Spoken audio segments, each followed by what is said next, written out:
Hello and welcome to this session of Berlinale Meets. My name is Christina Nord. I'm the head of the Berlinale Forum, which is an independent section of the festival run by the Arsenal Institute for Film and Video Art. It is my great pleasure to welcome Luciana Acuña and Alejo Moguillansky, two filmmakers from Buenos Aires, Argentina, who are here, who will be here in Berlin. Alejo will be here in Berlin with a very beautiful film, La Edad Media, The Middle Ages. Welcome. Hi, how are you? It's good to have you. Thank you, Christina. How are you? I'm good, I'm good. It's great to see you. I'd like to start with a brief introduction of the two of you, and then we can proceed with the questions. So Luciana Acuña is an actor, a dancer, and a choreographer. She is also the director of the interdisciplinary Grupo Crap ensemble. Grupo Crap, I hope I pronounce it more or less correctly. My R in Spanish is a problem. So Luciana's artistic works, performances, and installations have been featured at festivals and theaters on multiple continents. She is a professor at the Universidad Nacional de las Artes in Buenos Aires. And Alejo is a writer, editor, producer, actor, and director. His films are regularly invited to major international festivals. In collaboration with Luciana Acuña and Grupo Crap, he has created numerous dance and theater productions in addition to his cinematic work. Alejo Moguillansky is a professor at the Universidad de Cine in Buenos Aires. Thanks again for taking your time and for sharing this moment with us. My first question relates to the fact that La Edad Media was shot during a lockdown situation in Buenos Aires in a very limited space. That is the house you are living in, if I'm not mistaken. And during the selection process, we saw a lot of films that in one way or the other dealt with lockdown, dealt with people who had to self-isolate at home.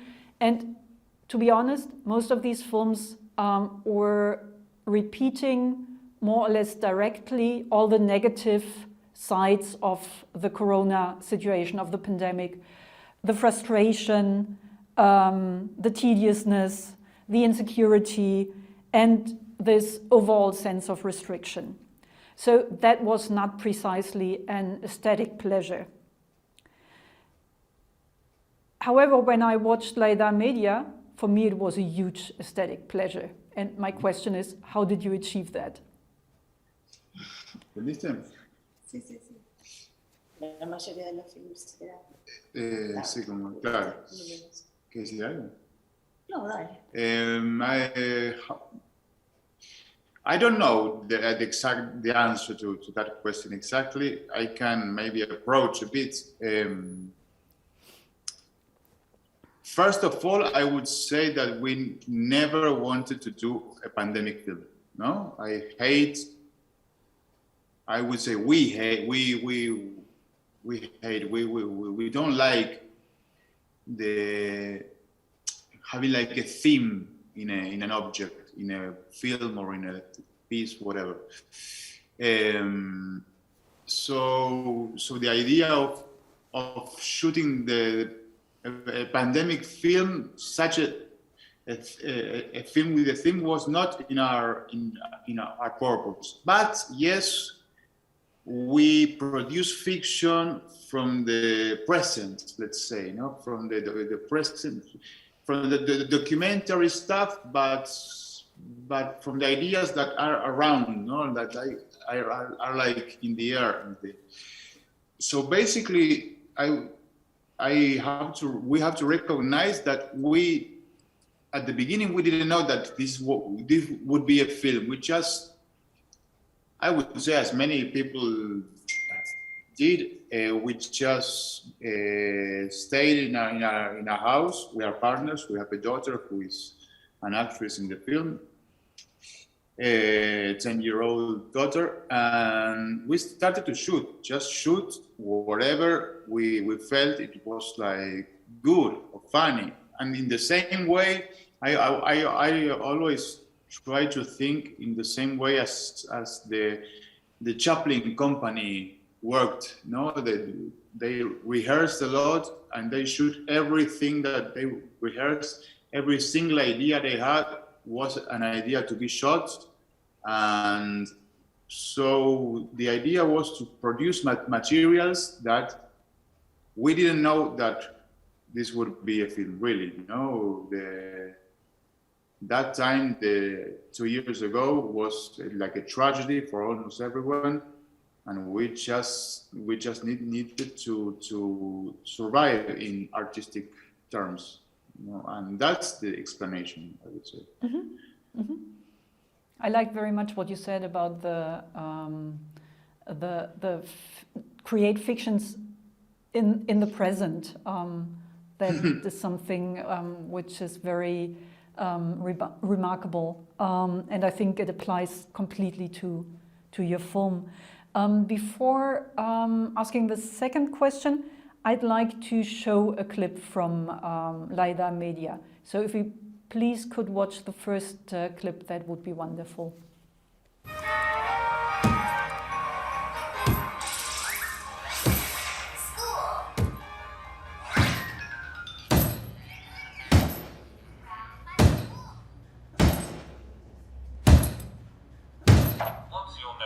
My name is Cleo. How old are you? I'm fine, thanks. Me está preguntando cuántos años tenés. Tengo 8, mamá. Ya sé yo, a la máquina le tenés que decir. I'm 8 years old. What's your favorite meal? Indians, the day. What does your father do for a living? ¿Qué hace tu padre? What does your mother do for a living? She do nothing. Cleo, She does nothing. ¿cómo nacen? Trabajo en teatro, en la universidad, todo eso. Están cerrados los teatros y la universidad, mamá. Are you afraid of coronavirus? No, I'm not. Do you think you will die because of coronavirus? No, I Do don't. you think your parents are going to die because of coronavirus? Yes, they will. Do you think I'm going to die because of coronavirus? Yes, you will. Do you think coronavirus is the solution for the planet? That is not the solution. What's the name of your pet? Juana. Do you love your pet? Yes. Would you prefer dying in a car accident, in a hospital, or coronavirus? Car accident. Name someone you love. Mama. Name someone you hate. Mama. Name someone you admire.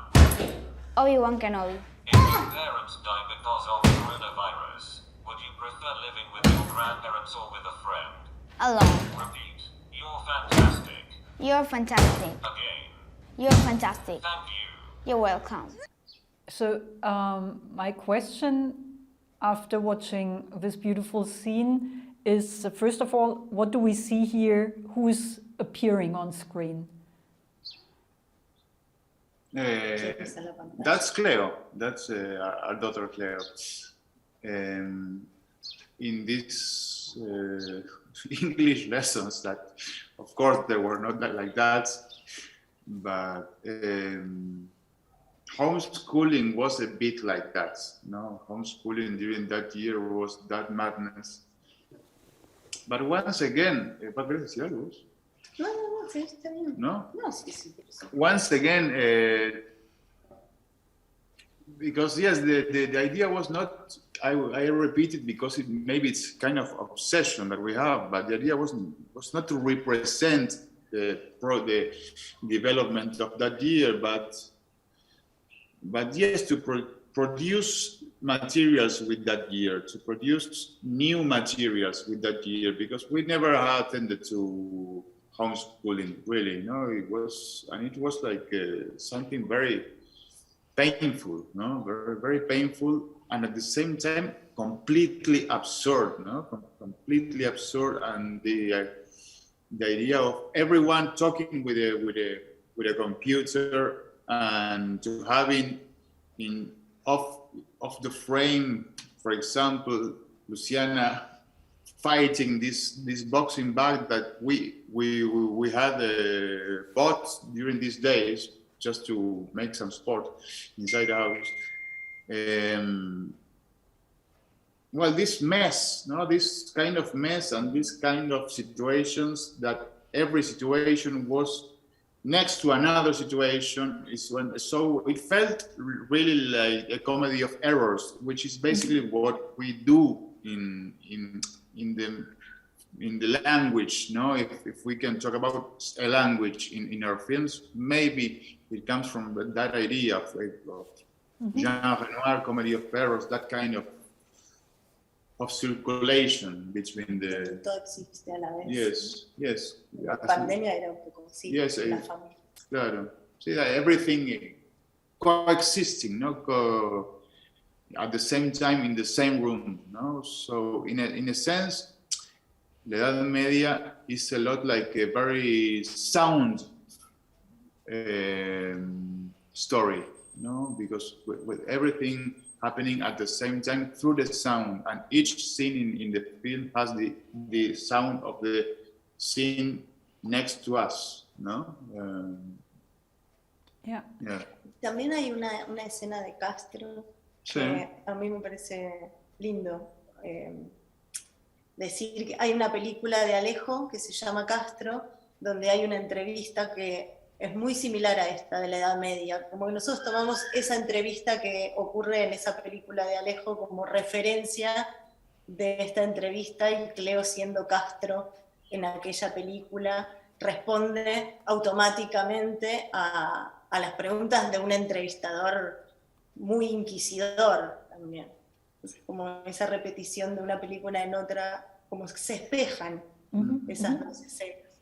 So if I'm not mistaken, there is another film by you, Alejo, called Castro, and there is a scene in that film which is like a mirror to the scene we just saw, and it's also Cleo playing a role in Castro, and she's being No, because then I got it wrong. Lu says because in Castro there are a couple of it. No, but there is one which is very, very. I have totally forgotten this. That Lu says, which is true. That this is like a job interview, no? Yep. Where Castro is trying to get a job, and there is this lady who is interviewing him, and she's very cruel, no? Like and pushes him to a sort of automatic answers. And this scene has a lot to do with that scene. That's true. Yeah, that's I see. true. And so, but at the same time, it's a kind of research, I would say, in the dialogues of the films we make, which is pushing the dialogue sometimes when the dialogues are like institutional dialogues in some way, to have such a speed that they get almost automatic. Yes. What I find highly remarkable is the coexistence of many different layers in one scene, precisely in the one we saw. I think there are at least 5 layers, so it is very dense. You have Cleo and the homeschooling situation, the English lesson. Then you have Lou doing the kickboxing. However, the sort of like her body is not, or parts of her body are not in the frame, they are off screen. Then there is you in that office space. And then there is the voice of the elderly lady, Margarita Fernandez, if I'm not mistaken, the piano player we know from another film which was in Forum 2 years ago by Edgardo Kosarinski. So there are all these levels and they are taking place at the same time, and that creates a lot of energy, I'd say. And I think it's not the only scene in the film where you have like this coming together, the coexistence of very different layers. That's more a comment, not the question. But yes, but at the same time, I totally agree.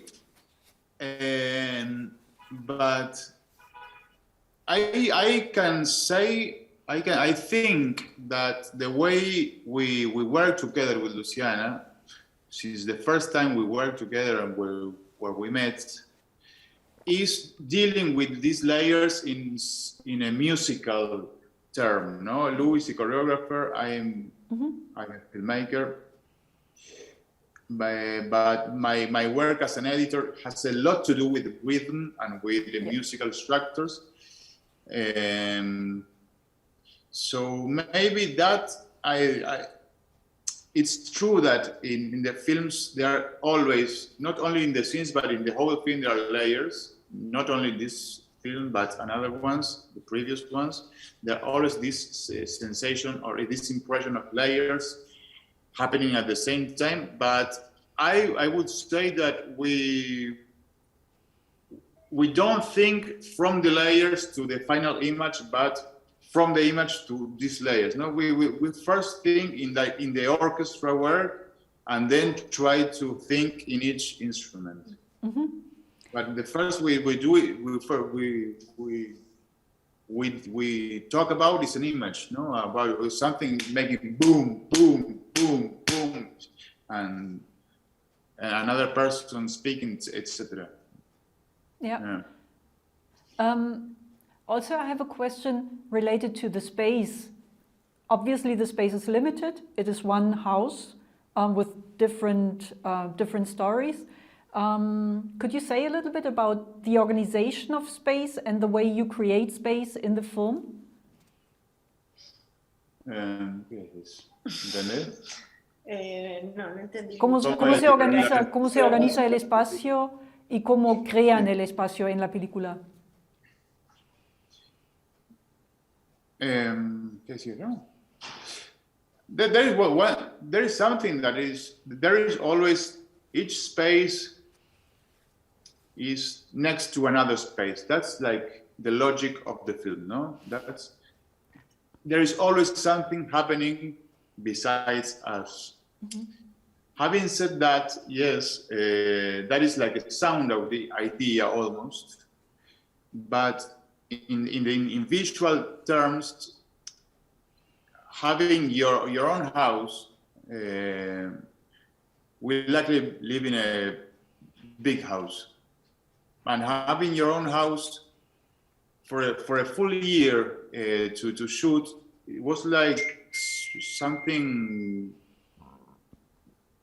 funny, no? Because it is like this series of paintings, for example, of a painter shooting his own studio, no, once and again, and how the light comes in, and it's like a study of the light coming inside from the window, and going through a full year, winter, autumn, spring, etc. in your own house was like seeing how the light changes day by day, and you know that 3 o'clock there is something good there, 5 o'clock there is something good here, no? And so the logic, first of all, is choosing where you know that the light is good in that moment,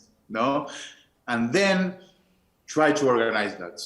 But it's the light pointing where is the scene, and not us trying to bring the light to the scene. También teníamos mucho tiempo para poder pensar cómo habitar cada espacio de la casa.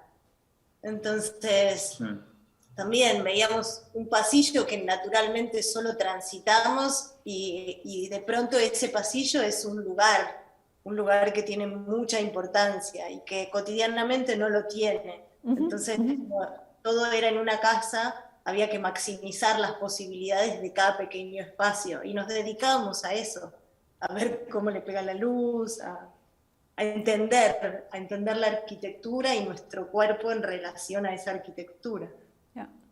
Yes, and finally, a brief translation maybe? Yeah.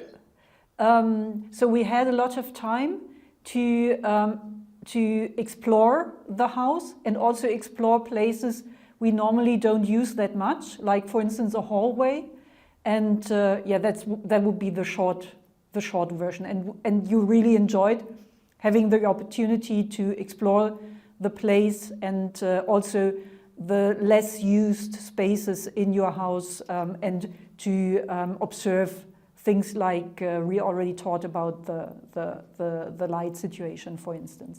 Mm-hmm. Would that be more or less it? Yes. It's nice to see you thinking in both languages. Alejo, did you want to add something? If not, I would proceed. No, it's not nothing very important. Yeah. That's okay.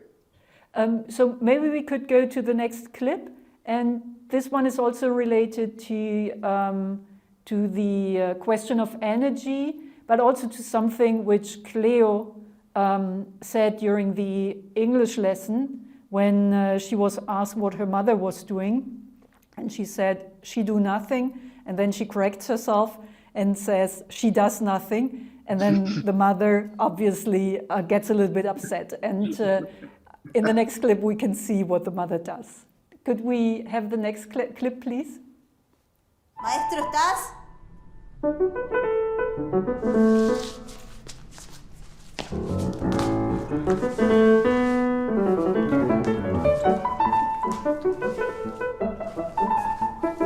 Sí.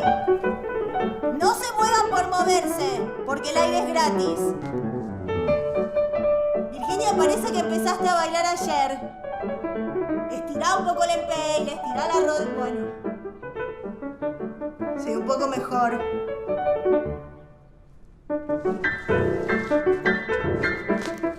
Traten de ocupar el espacio. Francisco, estás en general. A vos te digo, sí. Sí. En general, tenés que particularizar un poquito más. Concentrarte un poco más.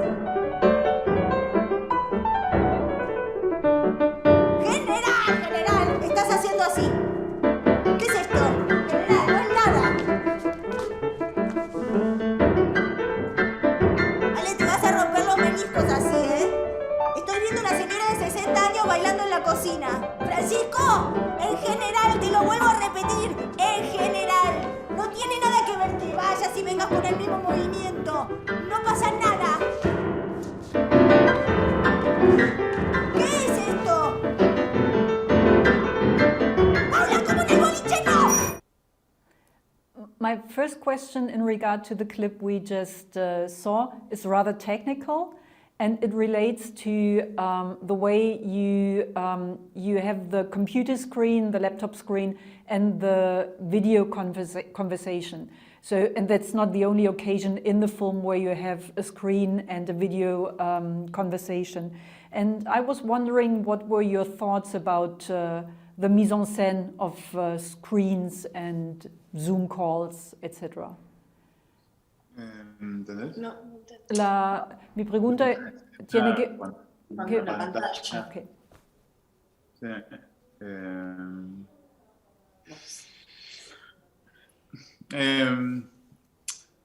Yes, it's like a fake counter shot, no? In both terms, no? It's like it's fake when you have as a counter shot. If somehow you deal with to shoot the scene in counter shots, that the shot number 2 is basically a screen, which is something very absurd to shoot, no? A screen.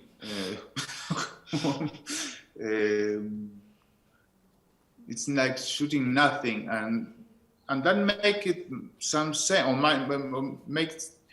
made some nonsense, let's say, no? The idea of someone dealing with a computer all the time during a year. And basically in Luciana's work, she really doesn't, in her real life, she doesn't do technical classes, but she fake. but yes, she does composition classes, no, choreography. So basically, it's not her, but her pupils, her students. Yes, they are performing facing this camera of the deep zoom camera, no, which is like completely absurd, no? In a way, you know, this frontal point of view, nothing, no one asks about this frontality. Everything is like getting back to some kind of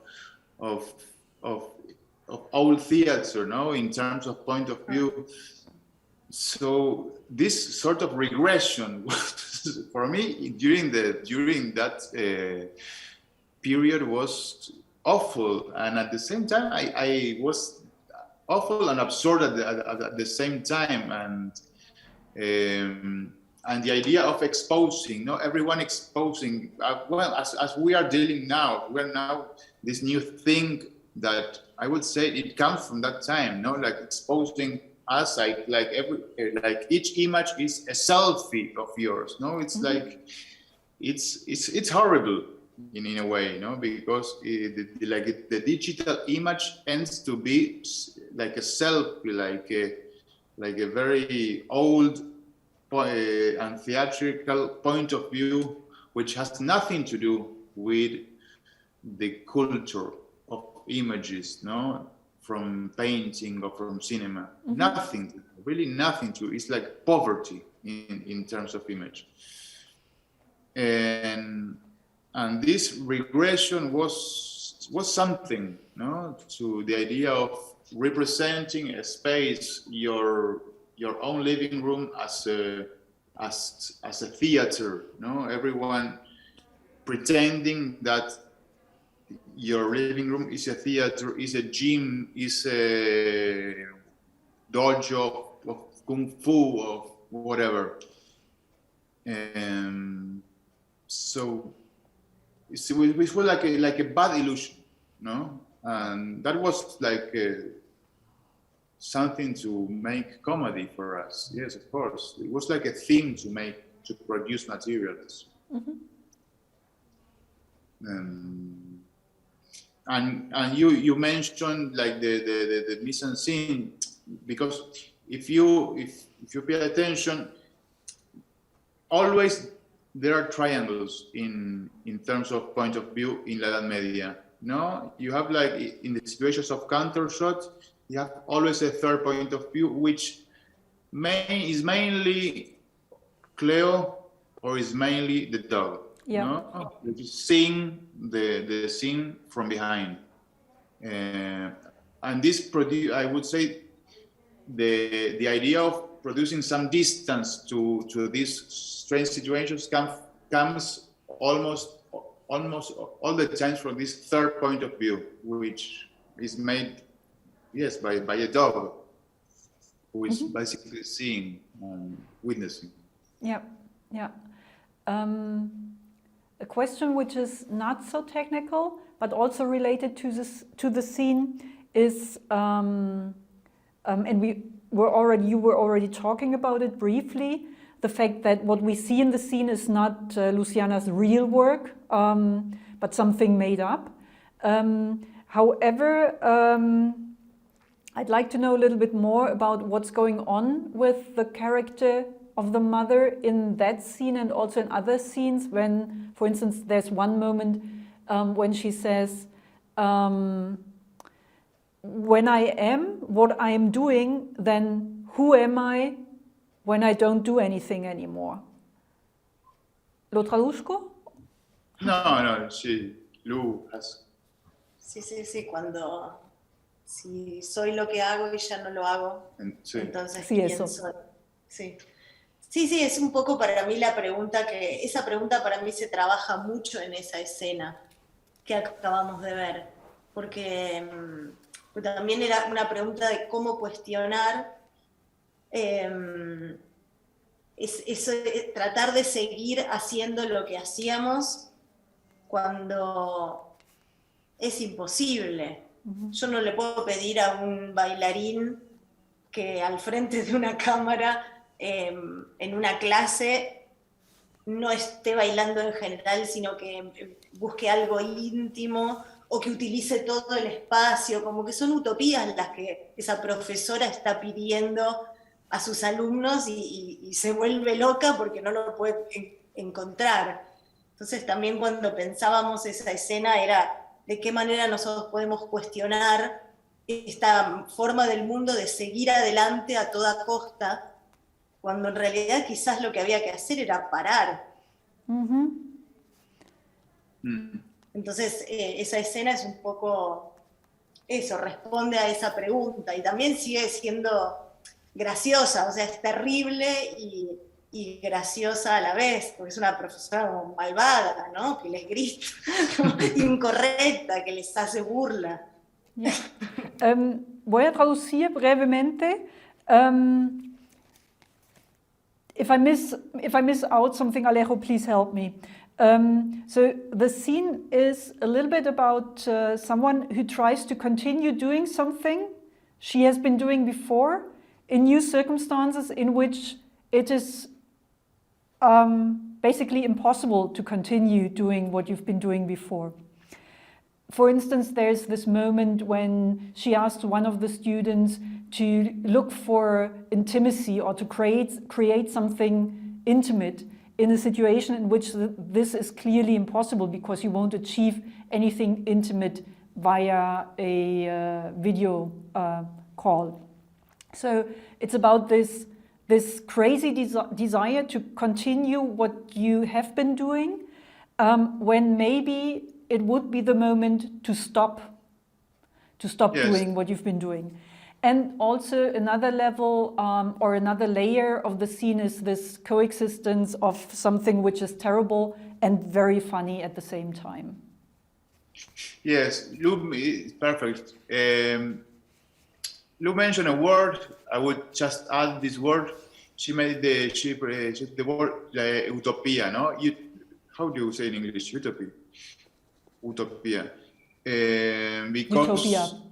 Utopia, because this utopia that was like the idea of her pretending someone to make something particular in these conditions was completely utopic, no? And the idea of the world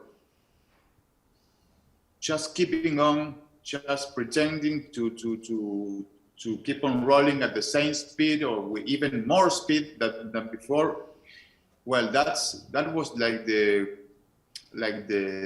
real utopia, the real disaster, no? That everybody went through.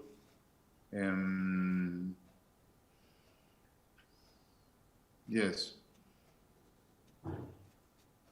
Yeah. Yes. No, I just kept on thinking about this Angelus Novus by Walter Benjamin. You know this Angelus Novus by Walter Benjamin. It was like the progress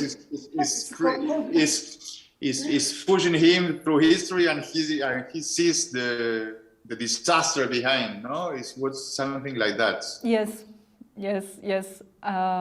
Angelus Novus. It's related to the painting by Cleo. Yeah, exactly. And there's the wind blowing from the past, and he's facing, if I'm not mistaken, he's facing the wind, and then he's being pushed towards the future, but he's looking, his looks are directed to the past, and there is a lot of wind and energy, and it's I would say then the narrator of La Edad Media is the Angelus Novus. No, it's just watching the world, like saying, "Oh my God!" It's during pandemic. Yeah, what you're saying is a little bit related to what I'm about to ask, and that would be because I'm afraid we are running out of time. So it would be my last question.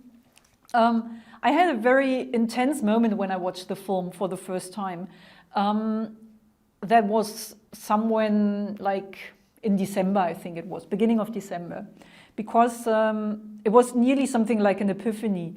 I had the feeling that you were very clear about the fact that we cannot return to the status quo ante, that sort of like going back to what we used to be before winter 2020, February 2020, that this is not feasible, it's impossible. We cannot go back to where we were. And of course, different people in different places of the world are affected in a different way. I think that is something very important, but at the same time, I have the feeling that there's really a profound change happening, and I don't know exactly how I'm going to be when all this is over, if it's going to be over at all.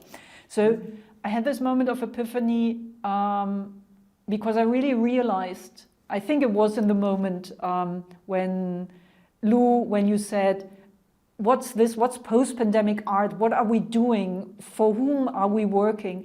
I really had this moment when I thought, yeah, who are we, what are we doing, for whom are we working, and what's going to happen in the next couple of months. And this is also not really a question, more a comment, and something I wanted to share about my perception of the film with you. But maybe you could say a couple of words about your perception of what has happened in the last 23 months with us. Si cambió nuestra percepción sobre No, sí, ¿qué pasó? ¿Qué pasó? O sea, como que la película afirma como un cambio que nadie se cargó del cambio. No sé. I have a weird sensation.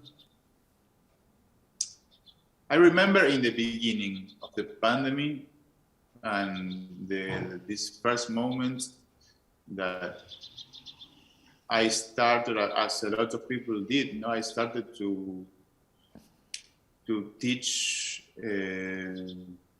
via Zoom, like this, and trying to think with the students where was cinema by that time. Every festival canceled, every theater was closed. It was this very the worst moment where cinema for a couple of months we didn't know where was cinema, and talking with the students, I remember like saying, well, okay, well, cinema now is in your house, maybe the camera is your mobile phone, and trying to think, okay, if the second war created neorealism, why this pandemic wouldn't create something new, in terms of language? And from that point of view, I was like in a way like optimistic about future of cinema. We have always the idea that cinema is somehow trying to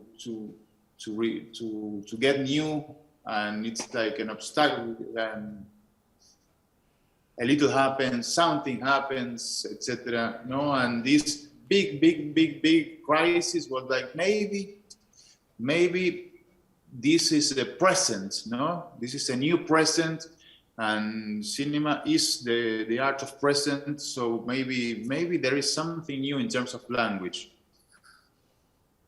And I don't think, and I think that really nothing happened in that sense. I was like optimistic, and now I'm not anymore optimistic about this possible change. Not only that, but I think that cinema is pretending like nothing happened, which is coward for me. It's like a coward answer to. And the question, where is cinema, is still going on, because film festivals are here and there, online, not online. It's like big crisis, a lot about it. And everyone is pretending like nothing happened, like just keeping the same old systems that they have to be renovated in terms of exhibition, but in terms of producing cinema. And basically, the online platforms are not the popular solution that cinema has to create. Cinema is like a popular art was born that way. Even if we like the radical films, it's like a popular art, and I don't know, this new pandemic, this new situation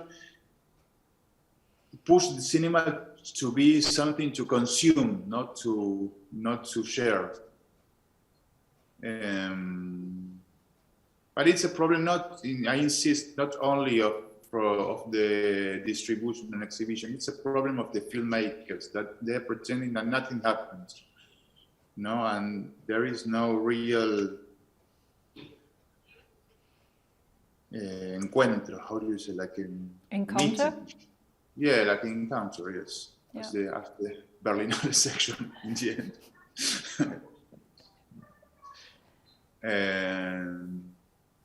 It's a bit pessimistic, maybe, what I'm saying, but yes, I don't think in that sense we just tried to make something in the present. Yeah, and I really think that your film is a very beautiful example of this sort of like this capacity of filmmakers, of you two guys, to overcome obstacles and to work very creatively with obstacles and to sort of like produce great art out of obstacles. And I think your film is one of a couple of films in the Forum section that deal with the new obstacles and the new sort of like the situation in which we are living in a very creative way, which is beautiful and not totally pessimistic, but of course there is also reason to be pessimistic to a certain extent, given the fact that we are in this peculiar situation and that it's not, I don't know exactly how to say it, but it's you don't know exactly what's going to happen. Yeah. However, it was great talking to you guys, and I wish you all the best for your stay in Madrid. Alejo, I'm very much looking forward to meeting you in Berlin, and have a great time, and thanks again for joining me in this conversation. Thank you, Christina. Thank you very We are much. very, very grateful with you. Take good care and see you soon. Thank you very much. Bye-bye. Bye.